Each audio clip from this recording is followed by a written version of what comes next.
بنات اليوم عندنا راح اسوي كباب عروق. مثل ما تشوفون المكونات مالته، عندي بوتيتاية واحدة اخذت، راس بصل واحد، 3 طماطات، شجراية واحدة وسط حجمها، شدتين كرفس، فصين ثوم خليت. ترمون المكونات كلها.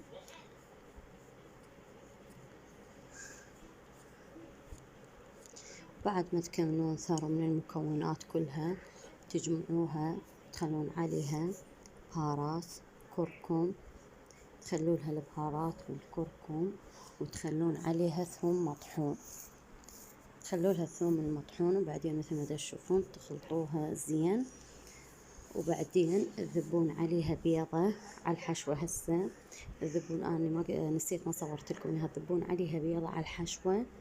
بعدين تعجنوها، تخلوا لها طحين حسب الرغبة مالتكم، تعجنوها وتصير بهذا الشكل عجينتها. بعدين تقلوها ويصير طعمها كلش طيب وهشة. وعليكم ألف عافية حبايبي.